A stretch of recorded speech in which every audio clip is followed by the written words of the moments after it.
nekuti munhu akapiswa akafa in front of me handisati ndambozviona zvichiitika, and my good friend akafa in front of me tiri muchipatara. Saka that memory ndikangozvifunga nezvazvo zvinoita kuti ndivenge South Africa.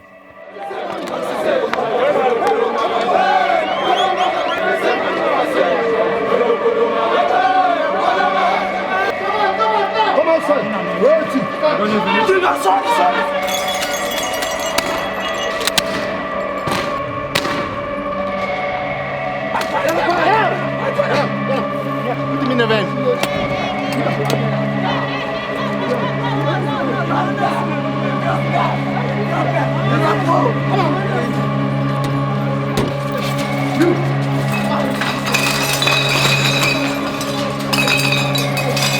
In South Africa, we don't want the foreigner here. Even you belong to Ghana, Zambia, what? We know that the time of the exile was there.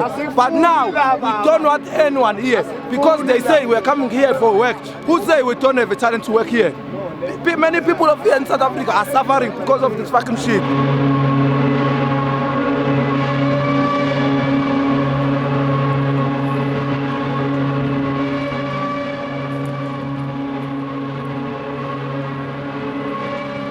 Yeah, situation yanga iri mu like politics dzakuwanda, vanhu vanga tata kurohwa, plus isusu tanga tichisupport MDC.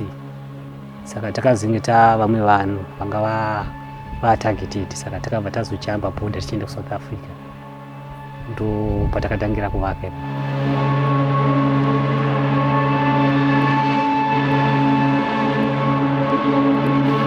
Around 2008 ndipo pakatanga kuitika Xenophobia tiri ikoko. Saka zvakaitika ndizvo kuti isusu taitengesa mabrooms nemamops nemafeather dust. Saka takazonzwa noise pa-shopping mall. Saka isusu hatina kuzoti chii changa chiitikawo ipapo, takangomhanya sevanhu vaitengesa. So patakasvikawo ipapo ndipo tanga singazozoti vanga vachitorohwa kuti anga tori maforeigners. Asi one of the guy aibva kuMalawi ndiye aitopiswa netai ipapo. So we were involved, takatanga kutorohwa tichitotorerwa masticks atanga tichitengesa nawo, totanga kutirohwa nawo. Asi takazokwanisa kuescape nekuti pakazouya police. But the guy wanga ndichitengesa naye takazoti tatakurwa because tabva ipapo hatasati kwanisa kufamba nekuti hatina blood all over. Takaenda kuchipatara. Ndakagara muchipatara for 2 weeks. The other guy wanga ndinaye ainzi Trust, he died there kuhospital ipopo.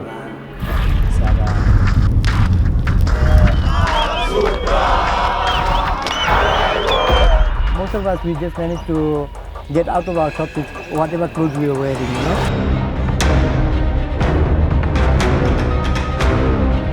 Bangladeshis, Pakistanis, Ethiopians, Somalians, the only shops that were targeted were the foreigners. They only attacked our shops, right? Which means that they targeted us. Then when this opened the door, then I come back my storeroom, and they come inside and put petrol, put paraffin inside the shop, and they're gonna burn them. Then I tried to pick up some water to stop the fire. If I stay inside the shop 10 to 20 minutes, I'm gonna die. So that right now, to restart, I have to invest minimum 100 to 200,000 rands.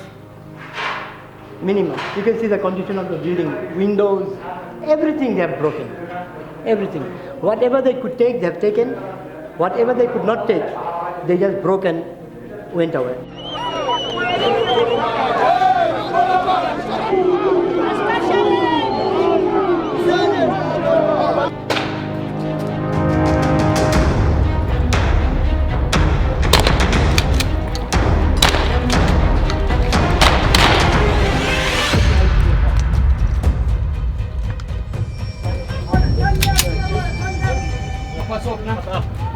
Go on, behind. Put your hands up! That one! Hands up! That one! Bring him out, come up! Give them space. Come up!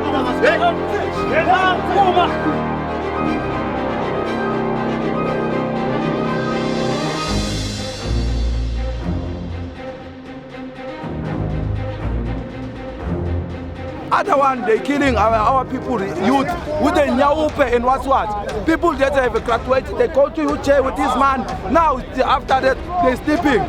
But all Nigeria, Congo, what, they coming with the big cars.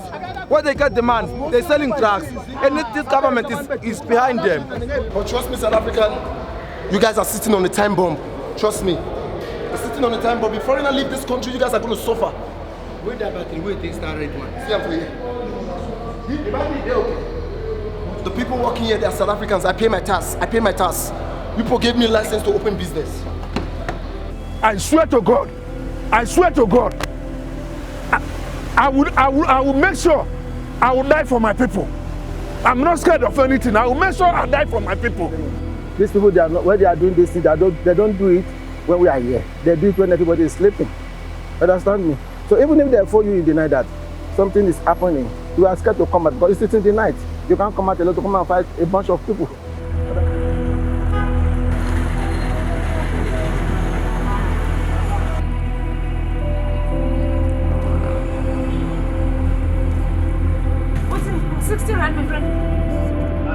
I came here, I came and make my own business here. I opened my own business. I didn't go to any South Africa to go and work for any South Africa. I came and make my own business here. So why are they saying that we are taking their jobs? I never go and rob any fucking person to come and make money. I always make money how I'm working. I suffer to get a property. Now how can I leave this property and go? I can't say my brothers, they are not selling. Like me now, I don't sell drugs. I work with my brain. I'm an electrician, I'm a mechanic, I'm a painter. I sell car. So some people are selling drugs. I believe that the people in, like a police, they are not the people that are selling drugs. They must go to them straight. You know, the lack of resources, the lack of access to employment. And I think this is what's creating the biggest problems that feed into the fear of the other and feed into the fear of xenophobia. The country, both prior to apartheid and after apartheid, hasn't created an atmosphere or a culture of entrepreneurship amongst the youth, among South Africans. It's always been a very dependency culture, whereas migrants from Africa are very entrepreneurial. They come into the country, set up businesses all over the place and are willing to engage in hard work, long hours of work, and in fact contribute to the economy quite successfully, develop and produce jobs for South Africans as well. The wish of every refugee and asylum seeker here is to be integrated in the society and to be able to live in peace and to contribute also to the South African society by working, by sending their children to school, by studying here. And South Africa is offering all these opportunities to them.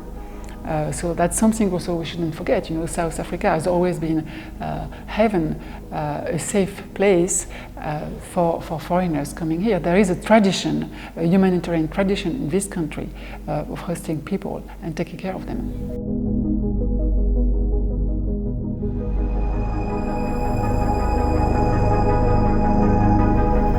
As refugees, we fled from our country unwillingly and come to look for refuge in South Africa.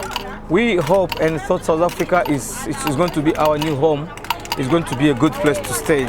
But unfortunately, South Africa has not been a good place for us.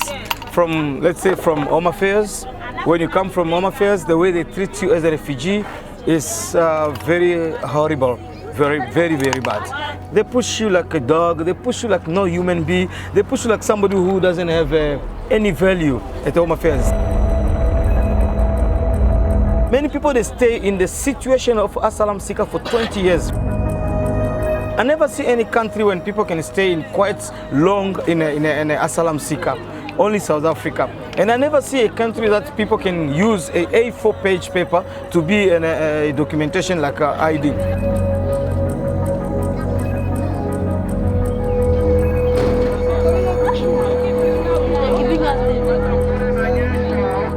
We are not going to accept any promise from South Africa.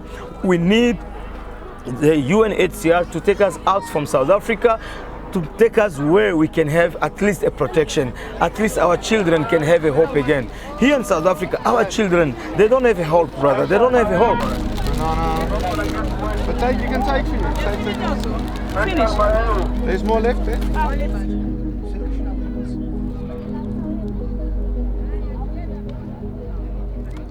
a study conducted by the World Bank here in South Africa, and the report was released earlier this year, came up with a finding that for every employed foreign migrant that has a business or that works in South Africa, he or she creates jobs for 2 South Africans, which is a remarkable statistic when we have a look at the unemployment figures and the dynamics around unemployment that we find.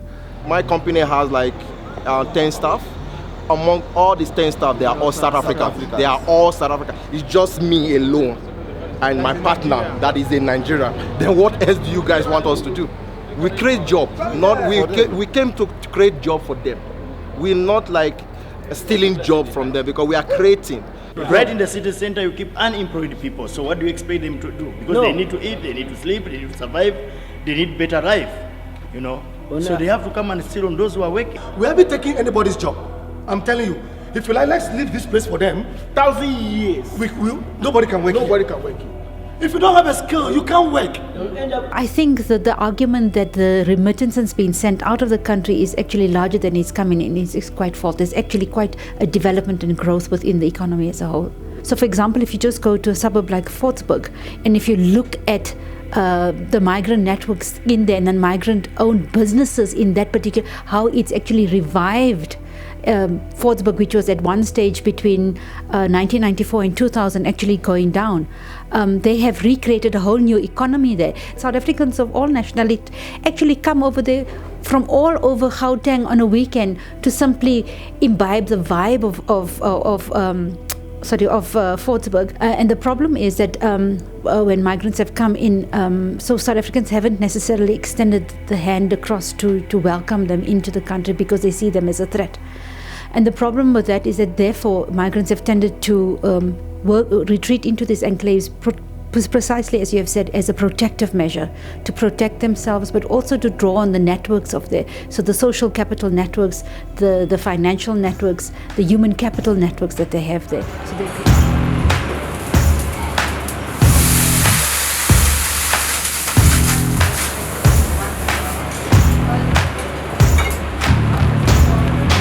See, that's why people are here. They can get everything here. All the stuff they can get in Fortsburg. That's the main thing.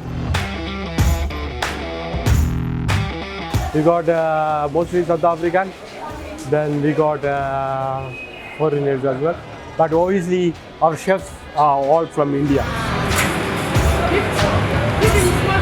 So the Xenophobia attack, it was make us bit tough that time. So now again picking up. It was best during that time. Right now they stop the work permit, so it's a bit difficult to us to do business right now in South Africa. But I hope it will change soon.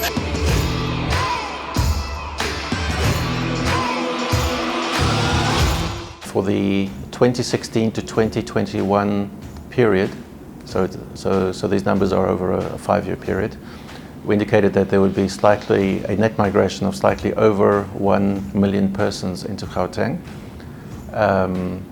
and this constitutes 47% of all international migrants choosing Gauteng as their point of residence, their preferred point of residence. So in South Africa you have about 268,000 refugees and asylum seekers. Most came from the Democratic Republic of the Congo. You also have Somalis, you have people from Ethiopia, from Bangladesh, from Pakistan. Most of them fled persecution. You know, they saw very harsh things in their countries. If you speak to the people from the Democratic Republic of the Congo, for instance, you know, they tell you about their villages which have been attacked. They tell you that themselves have been tortured. They saw members of the families being killed in front of them. So they're really fleeing persecutions. They're fleeing dangers. They come here to South Africa to try to rebuild their lives. They fled persecution, they really have the will to restart their lives, to have families, to be able to take their children to school, to find jobs, and to integrate also in the South African society. They want to be living in peace together with the South Africans. Foreign qualifications are not recognized in South Africa. They have to go through this kind of deep, detailed procedural checking before it is. And I mean, we have a shortage of doctors in the country. We have a shortage of teachers. We have a shortage of accountants. There's a number of areas where we have shortages, and yet we do have skilled people. So no, we are not utilizing the kind of skills that are there, that are available in this country. And it's sad. You know, I think the government could be a lot more proactive about this. We could create mechanisms where we could utilize the skilled professionals that are in the country to uplift the country and thereby create jobs as well. The bottom line is laziness. People are lazy. People don't want to work. Simple as that. As a foreigner, when I come to this country and I read what is going on here, and I see this is free to get a certificate and get a job. I got the skills already. I come to this country. What must I do? I have to go and get a certificate and get a job. When you get a job, they say you are a foreigner. You don't have ID. They chase me out. We intensify our efforts in the fight against crime.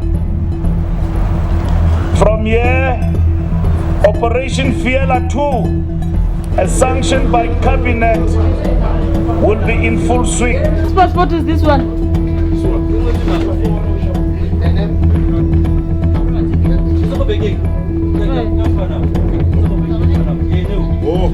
for me. Yeah.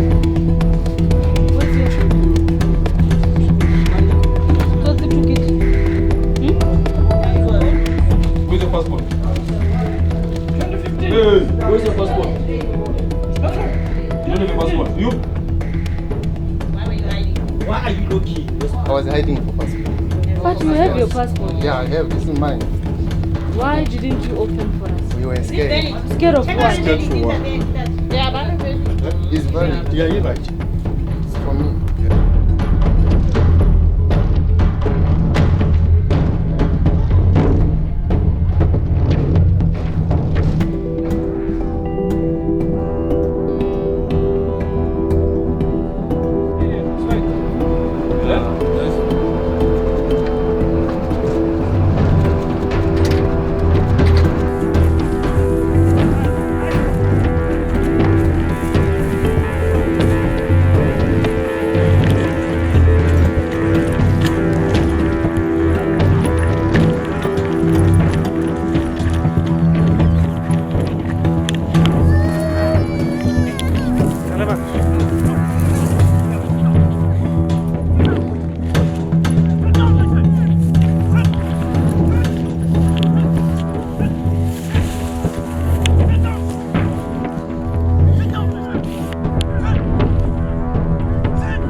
We as South Africans have been going through a challenging period.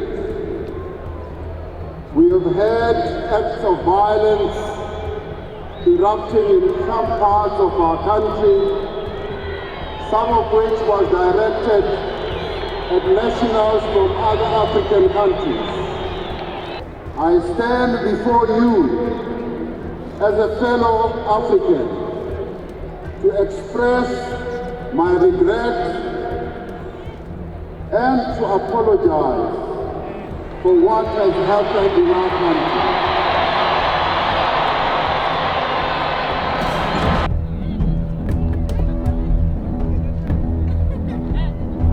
An apology is not sufficient. We need more action. People are going because we are very angry. about what South Africans are doing. We are angry. We are all Africans. So we must unite, not kill one another. We are not animals. And should continue to apologize to all countries so that we should believe that they should never do that again. I'm afraid. I'm afraid because I'll be killed. Even our relatives there, we are not even happy. When we have our relatives who are down there, who are being burned, butchered, urinated upon, being burned on tires, it's painful to see such actions being done by our brothers.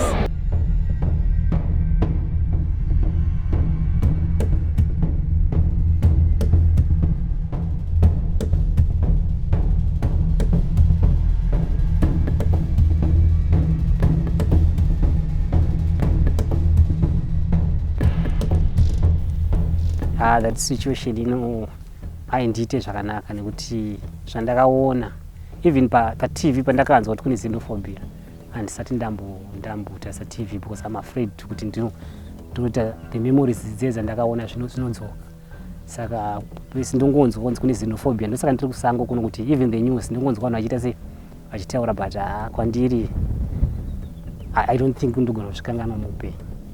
I don't think zvinogona kubuda mupfungwa mangu, especially ndikafunga kubva ipapo handina kuzodzokera nenyaya yekuti ndikaona that horror yandakaona ipapo I hate South Africa. I hate South Africa. Saka handina kuzombodzokera futi and I don't think kuti ndodzokera futi.